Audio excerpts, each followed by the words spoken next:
And I'd rather wear that than support these other brands. I'll support a friend, you know what I mean? So that was my wake-up call. Like, when my friend said that, I was like, damn, I felt it. Because I was, like, waking up just grabbing my gun every night. Like, I just... Do you remember what they got hit for? Was it robbery? Was it drugs? Was it...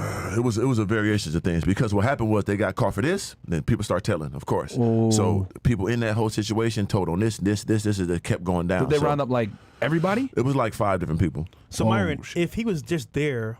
by default, would he have been arrested too? Just because he was there? I mean, of course. Yeah, because there was probably drugs involved. Yeah, so because the guy that told, he told everybody around. So I'm gone, and we was super cool. He just left me out, which is a blessing, you know what I'm saying? But, yeah, if I was there, they'd have threw me in the mix for sure, you know what I'm saying? And I'm the most flashiest one of everybody, you know what I mean? So they probably would have, like, who's this guy? They would hit him with probably conspiracy. That's the easy charge that the feds hit you with, 18 U.S.C. 371. All they got to prove is, you did an overt act in furtherance of the crime. That's it. It could have been he turned the car on and drove him to the spot and dropped them off and left. It could be that simple. And bam, you're going down for conspiracy because they went ahead and got in a shootout, or they robbed somebody, or they took some drugs or whatever, and then he's going to get hit with all those charges that they get hit with because he helped facilitate the crime. For sure. And that's how they get you. And then that's when you tell on somebody else to get yourself out of conspiracy, and it trickles down. Exactly. Yeah, so thank God, man. I thank God every day for that. How much time did they end up getting? Man, one of my friends got 30. No one got under 15. Damn. Oh. Yeah. Wow. So they're still in right now. Yeah. No, they 2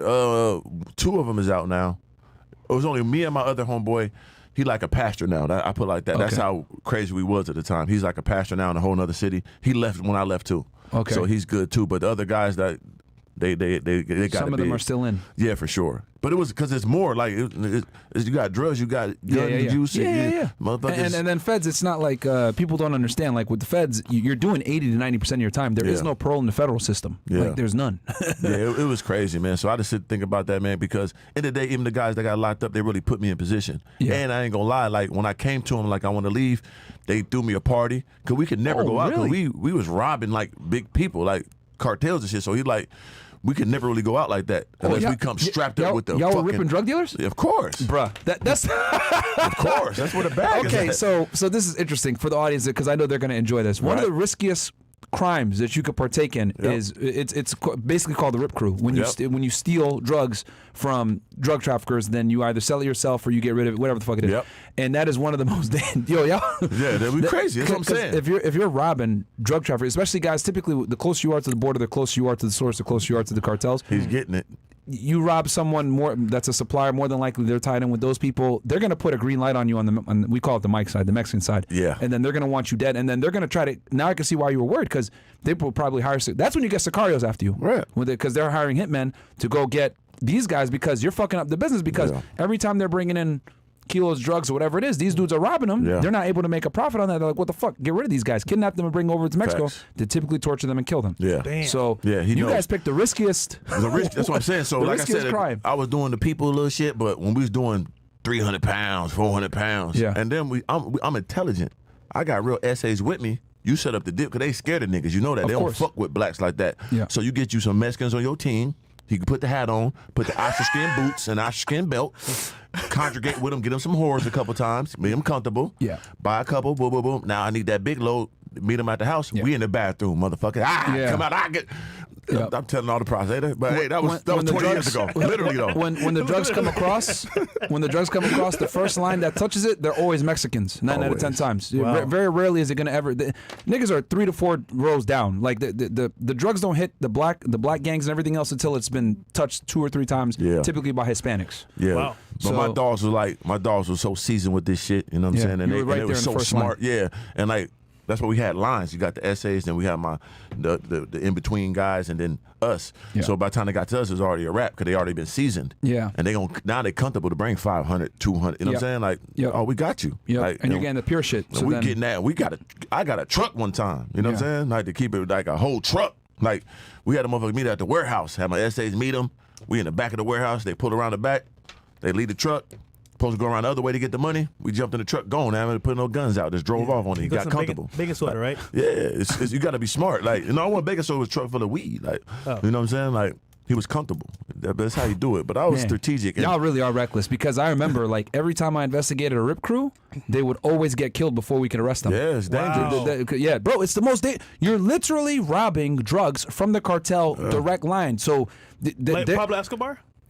No, No. it's Mexican. It's not Mexican. Colombian shit. But Well, it's like, as but an the drugs example- come from Colombia. But Yeah. it's the Mexicans that are sending someone to go find you, because like you're fucking with their business. Yeah. If you're a rip crew, you're stealing hundreds of kilos at a time from a main guy. So they're like, yo, find this nigga right now, and then they find them. And then every time I had a rip crew case, they either got kidnapped or they got killed before I could get them arrested. Yeah, you got blessed, bro. I'm got blessed blessed. beyond belief, man. It's the That's what most they call it, dangerous 3 Ds. way to get your money, bro. Yeah, so anybody that knew me back in them days and where I was at, you know what I'm saying, in Arizona at the time, they know how I was moving, how I was living, what I had, how it looked. I was 20 years old in the Escalade. So you know you what I'm saying? always wanted the lifestyle. Yeah.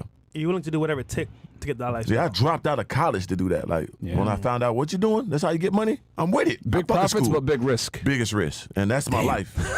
You know what I'm saying? And it's not cool. I ain't saying it's cool. I'm not saying that's what I lived through. Like, I'll give you credit though. That takes some balls, bro. Yeah, that that was is literally retarded. the most dangerous way to be in the drug game is robbing drug dealers, especially that close to the Mexican side. and I'm still hooping. I'm putting up an Escalade, go hoop with Marty Steinmeier, Sean Marion at the court, and I'm killing motherfuckers. And I got a pistol in the bag, about 10,000 in the motherfucking bag, and I'm playing ball. Like, damn, you can hoop. Like, you know what I'm saying? On that Crazy. side of Mexico, that's Pablo's people. That's Chapo's people on that side. Yeah, it's serious. It's serious. Yeah. But I made it out of that, and then made that transition with the Minnesota, and that's when I started with the basketball and figured out with the YouTube and changed my life, man. Yeah. Once again, I don't tell nobody to do it. I don't think it's cool. It's what I didn't live through. I ain't no gangster right now. Like, oh, I'm the gangster. That shit ain't cool. You know what I'm saying? I thank God every day let me make me out of that. You know what I'm saying? That shit But was to be it's honest, bro, traumatizing to me to this day. Who wants to fight Mr. Organic? Come on. Nah, that'd be stupid. Like, that'd be dumb. stupid. I've been not, but I come from a different background. You know what I'm saying? From fighting, from guns. I trained in all ways and streets, but I don't think it's cool. Like I said, I don't want to hurt nobody. But anytime anybody try to play with me, it's documented what happened. You know what I'm saying? So Don't play with him. I'm not the one to play with, but man, let's everybody be happy, get money, and be positive and have growth. You know what I'm saying? You're supposed to leave a person alone that's quiet. You're supposed to leave a person alone that tells you, God bless you. Let them be. You know what I'm saying? Like, because you never know what's in them. And I don't try to verbalize who I really am. Sometimes I talk that shit if I got to, but overall, man, I just want to be a good person and just appreciate the blessings God gave me. Because I could be in jail. I should be dead. Like, for real. People could think I'm playing or whatever. All my closest friends, anybody know me, going to tell you how I am. You know what I'm saying? And where I came from. So I've been through a lot, and I'm still going through a lot. You're a very peaceful guy and, very humble, very, very down to earth. Would you say your experiences before where you had a bunch of life or death situations, et cetera, it made you realize, like, the capability of people being dangerous and made you say, you know what, man, I'm always going to stay to myself. I'm always going to be. Always. Anybody know me know I move by myself, beside my dog Slim. Who else have you ever seen me with? Because I know the closest people to you is the closest people that can get you or leave you vulnerable. Yeah. So I don't like people around me. I'm 42. I probably got 3-4 friends in my entire life. That's how I know. I know to move that way. I can't be accessible like that because that's the easiest way to get to people. That's how I should get to people. Yeah. You know, shit, I should get basketball players and we should rob them motherfuckers easily. that was the easiest motherfuckers. Like, athletes, it was the easiest people to get. You know what I'm saying? Like, they want to be partying. Hey, party. I mean, if you go from rip crew to doing that That's type of shit, easy. easy mode. Yeah. That was too easy. Yeah, That was yeah, a joke. Like, I was to laugh. Who we got? Oh, come on, man. And you ain't gonna do nothing. And you know it's me. No mask, no nothing. What's up? You see me in the club. Everything cool? Yeah. What you gonna do? You know what I'm saying? Like, so it's a transition, man. I come from a different species of motherfucker, man. That gargoyle shit is real. I'm hard and fly at the same time. I'm peaceful. I'm on top. I'm vigilant. I don't want no problems. But if it's a problem, no problem. Yeah. Well, I'm glad that we met now, bro. Yeah. I was different, man. You know, I was different. But So